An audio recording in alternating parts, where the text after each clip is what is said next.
হাসরের ময়দানে যদি কেউ আলাদা কোনো মর্যাদার আসন চায়, সে যেন রাতের আধারে তাহাজ্জুদের মুসল্লায় দাঁড়ায়।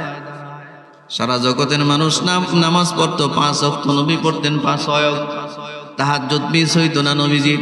এই তাহাজ্জুদের বদৌলতে মাকামে মাহমুদ দিয়েছেন আল্লাহ তার নবীরে এমন একটা জায়গা যেখানে দোয়া কোনোদিন ফেরত যায় না। তো আল্লাহ বলবেন, বন্ধু মাথা ওঠান, যা বলার বলেন, আমি কবুল করব। নবীজি সুপারিশ করা শুরু করবেন উম্মতের জন্য, বলতে থাকবেন আল্লাহ। ওই ধারে দেখা যায় বহু উম্মত, আল্লাহ এদেরকে আপনি মাফ করেন। সামনে দেখা যায় বহু উম্মত, মাফ করেন। ডানে বামে দেখা যায় উম্মত, আপনি মাফ করেন। রসুলকে আল্লাহ বলবেন, বারবার দোয়া করবেন, বারবার সুপারিশ করবেন, সব সুপারিশ কবুল করা হবে। এক পর্যায়ে 3 পর্যন্ত 3টা সুপারিশ আল্লাহর কাছে কবুল হবে। চতুর্থ পর্যায়ে যখন আবারও সিজদায় গিয়া সুপারিশ করবেন, এবার আল্লাহ মাথা উঠায়া তাকে বলবেন, রসুলকে বলবেন, আপনি মাথা উঠান। নবী আর কত চাইবেন আমার কাছে? উঠান মাথা, উঠে গোটা হাসরের মাঠে দৌড়ে যান।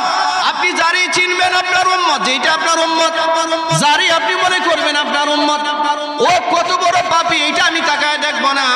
যদি আপনি খালি নির্দেশ দেন এটা আমার উম্মত, ওরে আপনি সাথে নিয়ে আপনি জান্নাতে চলে যান।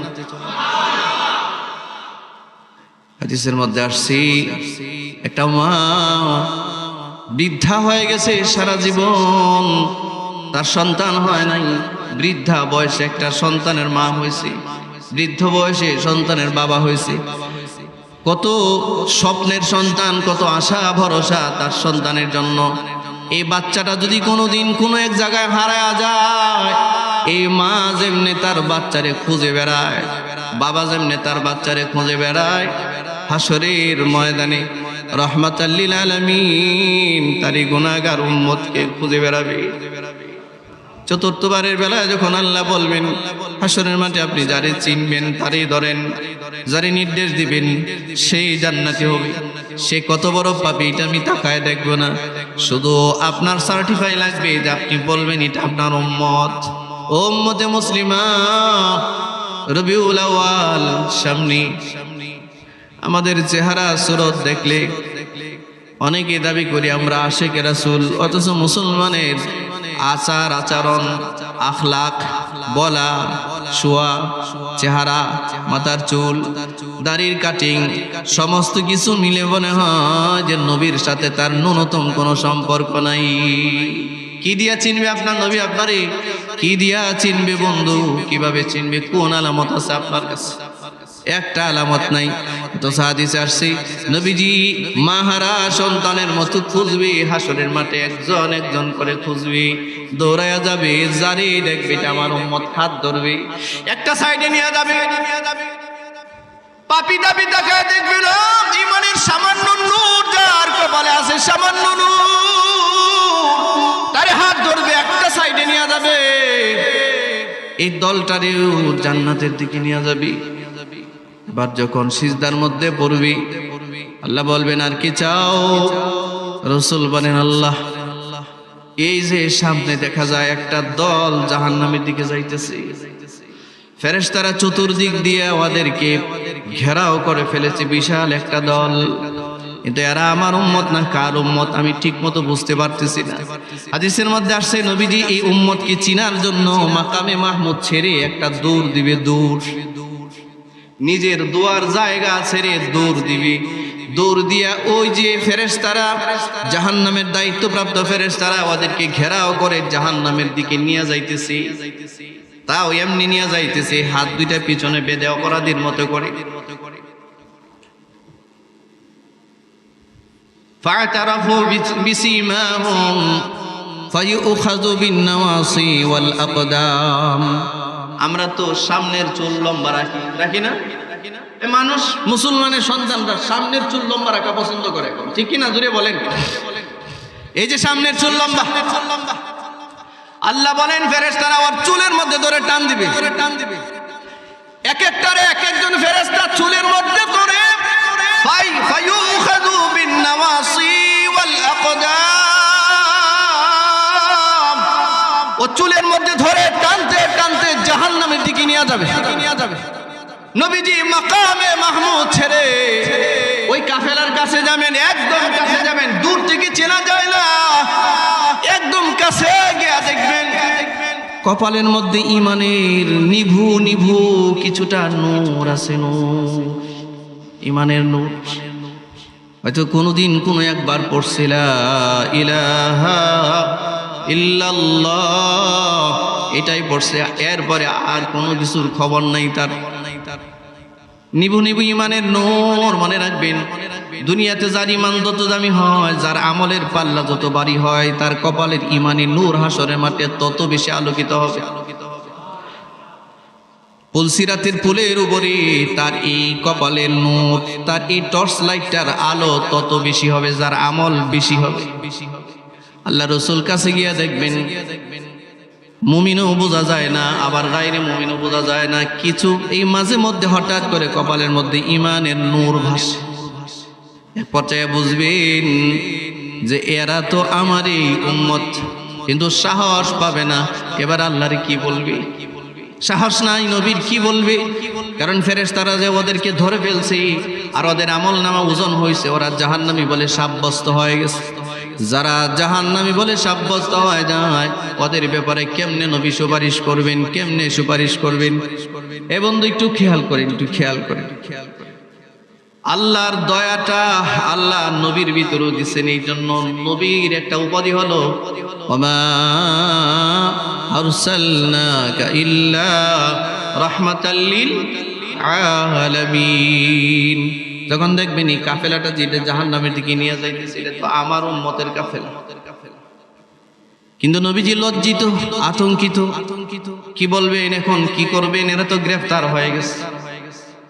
সর্বোচ্চ আদালত যদি কোনো আসামির ফাঁসির জন্য নির্দেশ করে যে এর ফাঁসি দাও, 5 মিনিট বাকি আছে, আর আর্গুমেন্ট করার কোনো সুযোগ নাই, আপিল করার কোনো সুযোগ নাই, বলার কিছু নাই, এখন শুধু ফাঁসিতে ঝুলবে। আল্লাহর পক্ষ থেকে নির্দেশনা, যাও, এরা সব জাহান্নামী।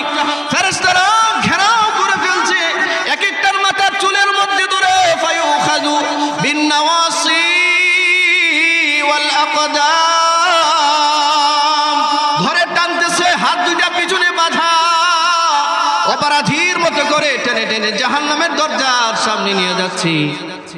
রসুল পরিচয় পাওয়ার পর আর এখানে দাঁড়াবেন না, সোজা বরাবর আবার মাকামে মাহমুদে যাবেন। মাকামে মাহমুদে গিয়া নবীজি আবার সিজদায় পড়বেন, আবারও সিজদায় পড়ে এবার আর কারণ আমি মাফ চাই না, ক্ষমা চাই না, শুধু কোরআন মাজিদের একটা আয়াত তিলাওয়াত করছি। নবীজির জবান দিয়া শুধু আয়াত বের হচ্ছে, ইন তুআযিবহুম فإنهم عبادك وإن تغفر لهم فإنك أنت العزيز الحكيم। শুধু আয়াতটাই নবীজি তিলাওয়াত করতেছেন, কারণ নাম ধরে আর দোয়া করে না, মাগফিরাত চায় না। আল্লাহ বলবেন, ও নবী মাথা উঠান, বারবার এই আয়াত কেন পড়তেছেন? আল্লাহ রসুল এবার আল্লাহকে লক্ষ্য করে বলবেন, আল্লাহ, ওই যে ফেরেশতারা মাথার চুল ধরে ধরে জাহান্নামের দিকে যাদেরকে নিয়ে যাইতেছি, এরা কিন্তু আমার উম্মত, এরা তো জাহান্নামী, এরা আমার উম্মত। আল্লাহ বলবেন, হ্যাঁ, এরা আপনার উম্মত, এরা তো জাহান্নামী, পাপের বোঝা বড় ভারী হয়ে গেছে, পাপের বোঝাটা বড় ভারী, এরা জাহান্নামী, আমি নির্দেশ দিয়েছি। রাসূল বলেন, এই জন্যই তো আমি আর কিছু বলি না, আপনি নির্দেশ দিয়েছেন ওরা জাহান্নামী, এই জন্য আমি আর মাগফিরাত চাই না। তো বারবার যে আয়াত পড়তেছেন, আপনি কি চান বলেন আমারে? তো আল্লাহ রাসূল হিকমত ব্যবহার করে বলবেন, আল্লাহ, আমি এই কথা বলি না যে আপনি এদেরকে মাফ করে দেন। কেন বলবো? কারণ আপনি তো এদেরকে আদেশই করছেন এরা জাহান্নামী, আপনার আদেশের উপরে, নির্দেশের উপরে কথা বলার কোনো ইখতিয়ার আমার নাই। ওগো আল্লাহ নবী, ওগো আল্লাহ, তবে আমার কোরআন মাজিদের একটা আয়াত বারবার বারবার মনে হইতেছে, যেটা আপনি আমার উপরে নাজিল করেছিলেন, ইউ তুআযিবহুম ফাইন্নাহুম ইবাদুক ওয়া ইন তাগফির লাহুম ফাইন্নাকা আনতাল আজিজুল হাকীম। এই আয়াতটা বারবার আমার মনে হচ্ছে, আল্লাহ রসুল বলেন, আল্লাহ, এটা আমি বারবার পড়তেছি, কেন পড়তেছো? আল্লাহ নবী বলেন, আল্লাহ, এই পাপিষ্ঠদের জন্য আপনার কাছে ক্ষমা চাওয়ার মতো কোনো ভাষা আমার নাই, কিন্তু এরা আমার উম্মত, আমার মায়া লাগতেছে, ওরা কিছুক্ষণ পরেই জাহান্নামে পড়ে যাবে। কি করব আমি, বলো কি করব? খুব খেয়াল করেন, 1 মিনিট এই কথাটা খুব খেয়াল করেন। আল্লাহ বলেন, আমি কি করব? তুমি আমাকে কি বলতে চাও নবী, বলো। এরা তো জাহান্নামের দরজার কাছাকাছি, তুমি কি বলতে চাও? রাসূল বলেন, আল্লাহ, আমার বলার কিছু নাই, আর যদি বলার আদেশ দেন শুধু আমি আয়াতটাই তিলাওয়াত করতে পারি। আয়াতের অর্থটা কি? নবীজি লক্ষ্য করে, কাফেলার দিকে লক্ষ্য করে বলবেন, ইন তুআযিবুহুম ফাইন্নাহুম ইবাদুক। এরা যারা জাহান্নামী হয়ে গেছে আল্লাহ, এদেরকে যদি আপনি আযাব দেন, জাহান্নামে পাঠান, আমি তো বলি ইন তুআযিবুহুম ফাইন্নাহুম ইবাদুক, এদেরকে যদি জাহান্নামে পাঠান, এরা তো আপনারই বান্দা, আর কারো বান্দা না। ওয়াইন তাগফির লাহুম, আর যদি মাফ করে দেন, ফাইন্নাকা আনতাল আজিজুল হাকীম, আপনি তো মহাপরাক্রমশালী, আপনার উপরে ক্ষমতা বানার কেউ নাই। হাদিসের মধ্যে আসছে, সাথে সাথে আল্লাহ তাআলা ফেরেশতাদেরকে বলবেন, এদের মাথার চুল ছেড়ে দাও, হাতের বাঁধন খুলে দাও, ফেরত দাও। আমার বন্ধু আমার কোরআনের আয়াত পড়ে আর বলে, এরা নাকি আমার বান্দা, যে আমার বান্দা হয় আমি তারে জাহান্নামে পাঠাই না। এজন্য আয়াতে আল্লাহ বলেন, কুল ইয়া ইবাদিয়াল্লাযীনা আসরাফু, হে আমার বান্দারা, এই কথা বলে আল্লাহ ডাক দিচ্ছে। আল্লাহ বলেন, বন্ধু খুব খেয়াল করেন আল্লাহর এই কথাটা খুব খেয়াল করেন। ও আমার হাবিব, ও আমার বন্ধু, একটা জাহান্নামী কাফেলা, জাহান্নামের শিকল গলায় পরানো, কপালে চাপ দেওয়া হয়ে গেছে, জাহান্নামী বলে পরিচয় হয়ে গেছে। ফেরেশতারা টানতে টানতে জাহান্নামের দরজার সামনে উনি হাজির করছে। এই মানুষগুলোর জন্য, এই উম্মতের জন্য তোমার দিলে এত মায়া। বন্ধু হে, আমি দয়া মায়ার, আমার রহমতের 100 ভাগের 1 ভাগ মানব জাতির ভিতরে দিছি।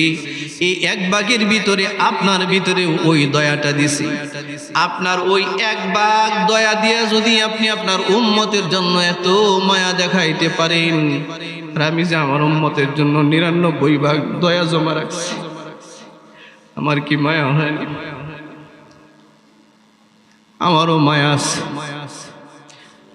ফেরেশতাদেরকে বলবেন, জাহান্নামের দরজা খোলো। এক হাদিসে আসছে, জাহান্নামের দরজা খুলে দেওয়া হবে। আল্লাহ বলবেন, বন্ধু জানি তোমার পরে আর সুপারিশ করার কেউ নাই, কেউ সুপারিশ করবে না, এদেরকে তো মাফ করলামই, আর আমার দয়ার সাগর এখন ঝুর দিছে। হাদিসে আসছে, সালাসা সায়াতা, রাসূলুল্লাহ সাল্লাল্লাহু আলাইহি ওয়াসাল্লাম বলেন, দরজা খোলার পরে জাহান্নামের ভিতরে আল্লাহ তার কুদরতি হাত ঢুকায় দিবে।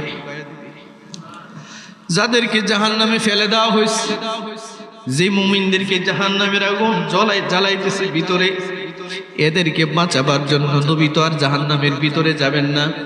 আল্লাহ বলেন, আমার যে 99 দয়া আছে, এই দয়াটা দিয়া আল্লাহ তার কুদরতি হাত দিয়া জাহান্নামের ভিতরে এইভাবে ধরবেন। এইভাবে ধরে যা আল্লাহর কুদরতি হাতে আসবে, সব জাহান্নাম থেকে বের করে জান্নাতে পাঠায়া দিবে। এই হলো আল্লাহর দয়া। ইন্না রাহমাতি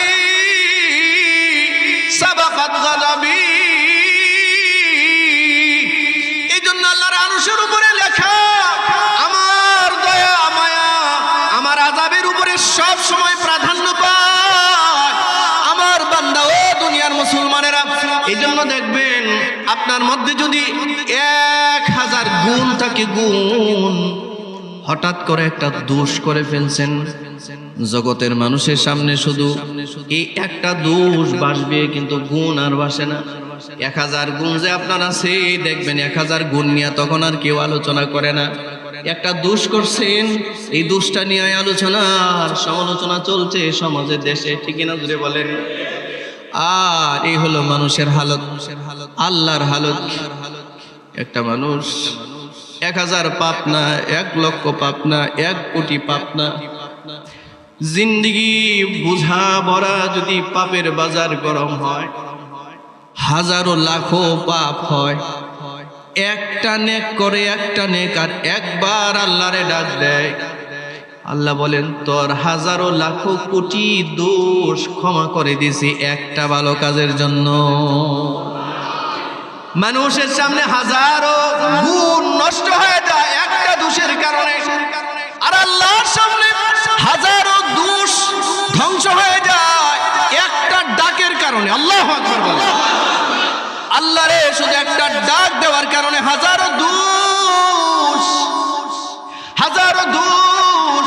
শেষ হয়ে যায়। এই জন্য আল্লাহ বলেন ওয়ানিবু ইলা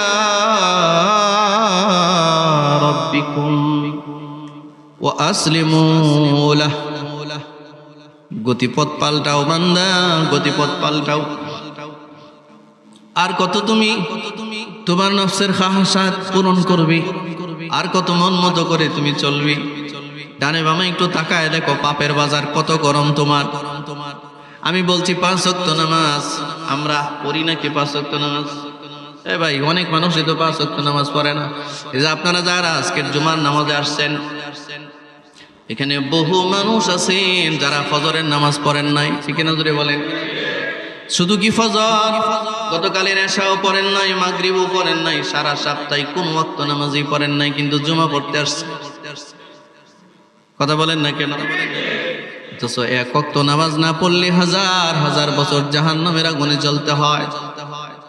এই যে এত বড় পাপের বাজার, রাতের বেলায় ঘুমাইছেন, এই চোখটা দিয়া উলঙ্গ বিবস্ত্র ছবি দেখতে দেখতে দেখতে দেখতে ঘুমায় গেছেন, টেলিভিশন দেখতে দেখতে ঘুমায় গেছেন, ঘুমাইছেন। ঘুম একটা মরণ, ঘুম থেকে মানুষ জাগ্রত হয় আল্লাহর দয়ায়। কার দয়ায়? এই যে এত পাপ করলেন আপনি, ফজর বললেন না, জোহর না, আসর না, মাগরিব না, এশা না, তাও আবার নাফরমানি হারাম খেয়ে ঘুমাইছেন, হারাম দেখে ঘুমাইছেন। সকাল হয়ে গেছে ফজরের সময়, মুসল্লিরা ফজরের নামাজ পড়ে, আর আপনি আরামের ঘুমে শুয়ে আছেন। 10টা বাজে চোখ খুলবেন আপনি, আপনার মরণ থেকে জীবিত হইবেন। কেউ কেউ তো ফজরের সময় ঘুমায়, দিনের 12টায় ঘুম থেকে ওঠে, ঠিক না জোরে বলেন? দিনের 12টায় ঘুম থেকে উঠেন, ফজর পড়েন নাই, সবটুকুন করলেন না ফরমানি। এই চোখের পাতি আল্লাহর হুকুম ছাড়া চলে না, ঠিক না জোরে বলেন? এই কান আল্লাহর হুকুম ছাড়া শুনে না, এই জিহ্বা আল্লাহর হুকুম ছাড়া মজার স্বাদ নিতে পারে না, এই পা আল্লাহর হুকুম ছাড়া হাঁটতে পারে না, ঠিক না জোরে বলেন? এই হৃৎপিণ্ড আল্লাহর হুকুম ছাড়া চলে না, এই হাত আল্লাহর হুকুম ছাড়া চলে না। যখন এই নাফরমান 10টার সময় চোখ খুলে, 11টার সময় চোখ খুলতে চায়, চোখ মেলতে পারে না। আল্লাহ বলেন আমি না আমার বান্দার উপরে দয়াশীল, যদিও আমার নাফরমানি করে ঘুমাইছি, ফেরেশতারা আদেশ দেন যাও ওর চোখের শাটারটা খুলে দাও, কানে আওয়াজ দাও, ও যেন আবারও সজাগ হইতে পারে, ও যেন আবারও দুনিয়াটা দেখতে পারে, ও যেন তার পরিবারের সদস্যদেরকে আবারও সামনে দেখতে পায়, ও যেন তার অর্জিত সম্পদ তার সামনে দেখতে পায়। আর একটা বার যদি ফিরে আসে, আমি তার সব অতীতের মাফ করে দিব, সব মাফ। এই জন্য আল্লাহ বলেন ওয়া আনিবু ইলা রাব্বিকুম ওয়া আসলিমু লাহ। ফিরে আসো, ফিরে আসো, ফিরে আসো। অন্য জায়গায় আল্লাহ বলেন ওয়াসারিউ ইলা মাগফিরাহ, আল্লাহর মাগফিরাতের দিকে একটু দৌড় দাও। ওয়াসাবিকু ইলা মাগফিরাহ, আল্লাহর মাগফিরাতের দিকে অগ্রসর হও। আরে প্রতিযোগিতা করো মাগফিরাতের দিকে, নেক কাজের দিকে, গুনার দিকে প্রতিযোগিতার হাত বাড়ায়ও না। আমাদের জগতের দিকে তাকায় দেখেন, আমাদের যত প্রতিযোগিতা সব পাপ নিয়ে, সব পাপ নিয়ে। কে কার মাল দখল করবে, কে কার দোকান দখল করবে, কে কার ব্যবসা দখল দখল করবে, কে কার উপরে মিথ্যা অপবাদ দিবে, কে কার উপরে জুলুম করবে। শুধু দখলবাজি চলছে, জুলুম চলছে। কেউ প্রতিটা মানুষ একটু তাকায় দেখবেন, প্রতিটা মানুষ মানুষের শত্রুতে রূপান্তরিত হচ্ছে। হাঁটতেছে চলতেছে এই সমাজে, কিন্তু একজন আরেকজনের কল্যাণ সহ্য করতে, এটা আমাদের জীবন। এভাবে চলে না বন্ধু। ও মুসলমান ভাই আমার, এভাবে চলে না। আর কত খামখেয়ালির জিন্দেগি আমরা চালাই। ও যুবক ভাই আমার, ও মুরব্বী বাবাজিরা, যেই রব মার পেটের ভিতরে আপনার মুখটাকে পবিত্র রাখবার জন্য মার সারা মাসের ঋতুস্রাবকে বন্ধ করে সেই খাবারটা নাভি দিয়া সংযোগ দিয়ে আপনাকে বাঁচিয়ে রেখেছেন, মুখ দিয়া এই খাবারটার সংযোগ দেন নাই। মার নষ্ট রক্তটা যেন আপনার মুখ দিয়া ভিতরে প্রবেশ না করে আল্লাহ মুখটাকে হেফাজত করেছেন। আর আমরা আল্লাহর দেওয়া সেই পবিত্র মুখ দিয়া দিনে যদি কথা বলি 1000-900 বলি মিথ্যা কথা। আল্লাহর দেওয়া সে পবিত্র মুখ দিয়া আমরা বিড়ি খাচ্ছি। মার পেটে আল্লাহ নাভি দিয়া সংযোগ দিয়া আমাকে খাদ্য খাওয়াইছেন, মুখ অপবিত্র করেন নাই। সে মুখ দিয়া খাচ্ছি বিড়ি, সে মুখ দিয়া খাচ্ছি আমরা গাঁজা, সে মুখ দিয়া খাচ্ছি আমরা ইয়াবা, সে মুখ দিয়া খাচ্ছি আমরা মদ, সে মুখ দিয়া আমরা যত রকমের গীবত আর শেখায়া যা যা আছে সব করতেছি, ঠিক না? এভাবে আর কত চলবে? আর কতদিন চলবে এভাবে? এই জন্য ময়দানে মাহশরে সর্বপ্রথম বান্দার মুখটাকে আল্লাহ তাআলা লাগাবে। আল ইয়াউমা নাখতিমু আলা আফওয়াহিহিম ওয়া তুকাল্লিমুনা আইদিহিম ওয়া তাশহাদু আরজুলুহুম বিমা কানু ইয়াকসিবুন। আরে ভাই, 2005 সাল থেকে জুমার খুতবা দেই, 2005 সাল থেকে জুমার খুতবা দেই, মানুষকে প্রায় 20টা বছর পর্যন্ত বলতেছি, এই তো আপনাদেরকেই বলতেছি, আমাদেরকেই বলতেছি। মাঝে মধ্যে হয়রান হয়ে যাই, কি বলতেছি, কাদেরকে বলতেছি, কত মাহফিলে যাই, কত মানুষকে বলতেছি, পরিবর্তনের আভাস তো কম দেখতেছি। মানুষ কি নিয়ে ব্যস্ত, আমরা কি বলতেছি, নিজে হয়রান হয়ে যাই, নিজেরা হয়রান হয়ে যায়। আমার প্রিয় ভাইয়েরা, সময় কি আসে না একটু আল্লাহর দিকে ফিরে আসা? আপনারা বলেন, সময় কি আসে নাই? একটু কি মনে হয় না যে আমার জীবনের গতিপথ একটু পরিবর্তন করার দরকার? একটু কি মনে হয় না? রাত যাচ্ছে, দিন আসতেছি, দিন যাচ্ছে, রাত আসতেছি, সপ্তাহ যাচ্ছে, মাস আসতেছে, মাস যাচ্ছে, বছর আসতেছে, বছর যাচ্ছে, যুগ আসতেছে, এক এক করে তো সবই যাচ্ছে। আর আমি কদম কদম কদম কদম আমার একাকিত্বের ঘর, আমি একাকিত্বের ঘর কবরের দিকে রওনা দিচ্ছি। আর মাত্র কয়েকটা দিন পরে, কয়েকটা মুহূর্ত পরে, কয়েকটা ঘন্টা পরে সাদা কাফন দিয়ে পেঁচায়া এমন একটা জায়গায় আমাকে আপনাকে রেখে দিবে। আর কেউ নাই, আর কেউ স্মরণ তো করেন একটু সেই সময়টার কথা, স্মরণ তো করেন একটু সেই একাকিত্বের ঘর কবরের কথা। একটু গতিপথ পরিবর্তন করবার দরকার। আল্লাহ তৌফিক দান করুক, সবাই বলে না। আল্লাহ তৌফিক দান করুন, সবাই বলে না আমি। মানুষকে নিয়ে ব্যস্ত কম হন, গীবত শেখায়েত কম। বাবাজি, আপনি মুখটা দিয়ে এখনো বিড়ি খাচ্ছেন, দোকানে বসে বসে এখনো আপনি মানুষের গীবত করছেন।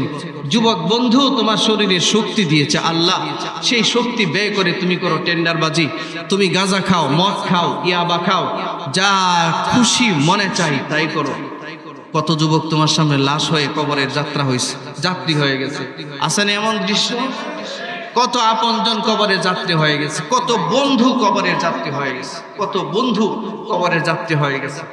আমাদের উচিত ফিরে আসা, আমাদের উচিত আমাদের মালিকের রহমতের আশা করা, ঠিক কিনা জুড়ে বলেন?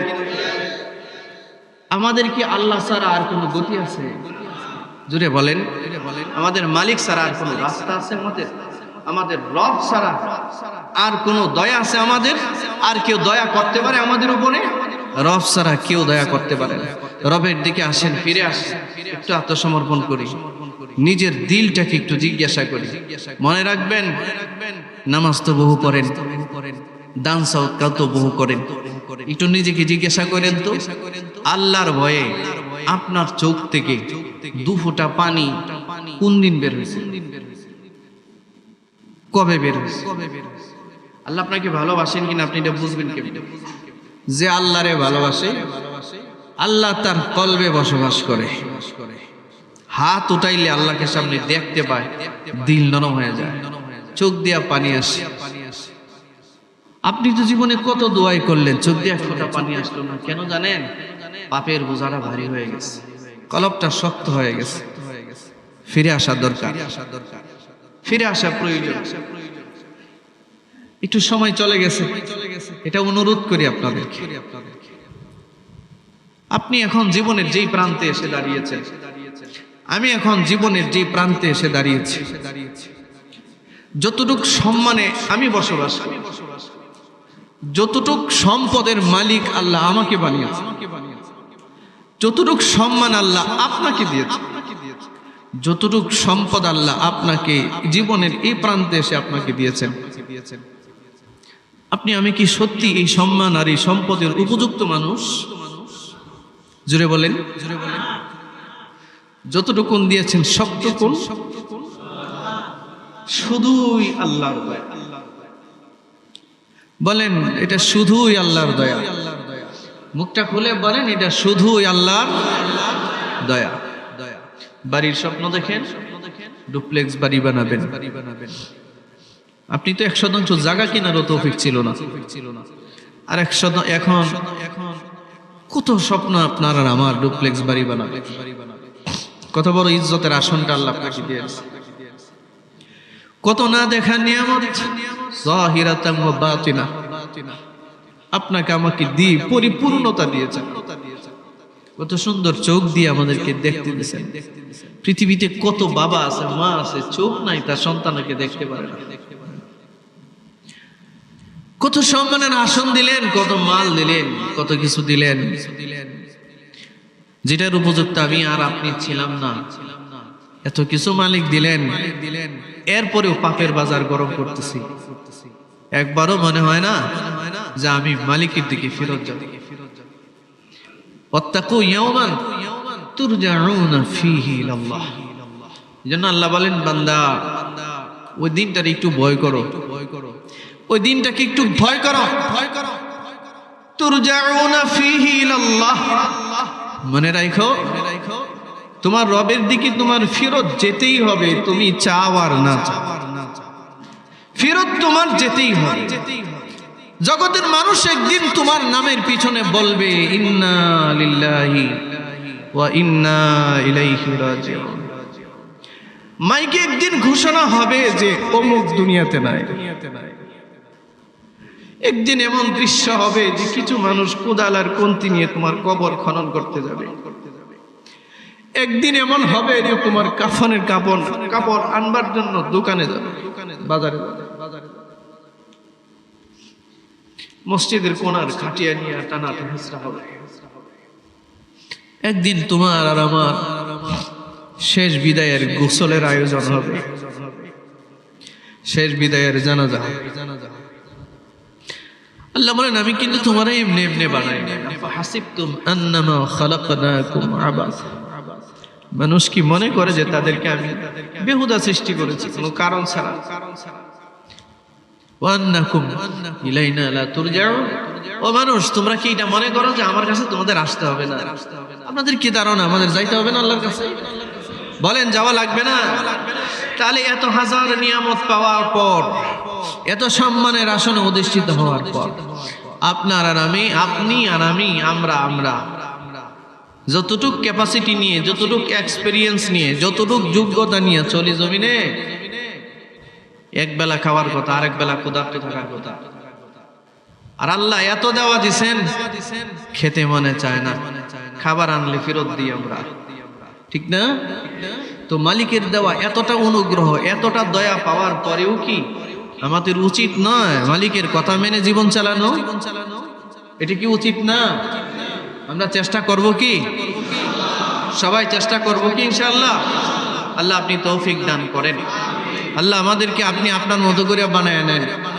আল্লাহ আপনার মহব্বত আমাদের হৃদয়ে আপনি জায়গা দেন।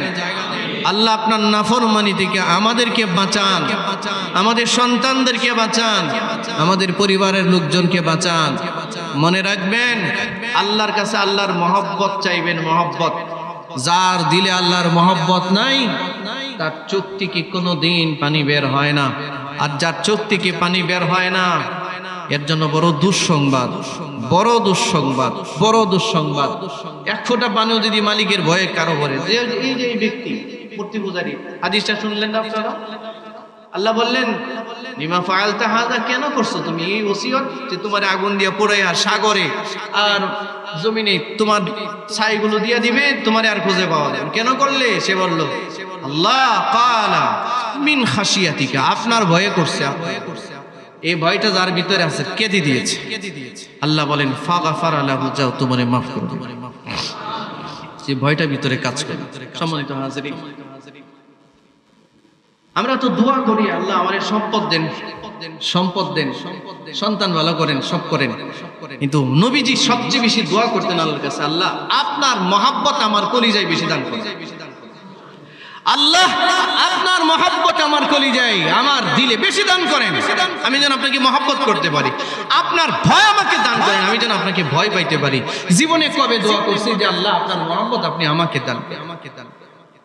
শোনেন, মালিকের ভালোবাসা আর মহব্বত যদি কোনো বান্দার ভিতরে না থাকে, সে কখনো সিজদা দেওয়ার মতো ইচ্ছা করে না, সে কখনো আর ইবাদত করার উৎসাহ জাগে না। আল্লাহর কাছে দোয়া করবেন, আল্লাহ যেন তার মহব্বত আমাদের সকলের দিলে দান করেন। সবাই বলেন আমিন। আমরা আমাদের জীবনের গতিপথটা পাল্টাবো, এই জীবনের গতিপথটা পাল্টাবো ইনশাআল্লাহ। যেমনে চলছি, যেমনে বলছি, যা করছি, আমার চিন্তায়, আমার করণীয়, আমার সমস্ত কাজে একটু পরিবর্তন করব।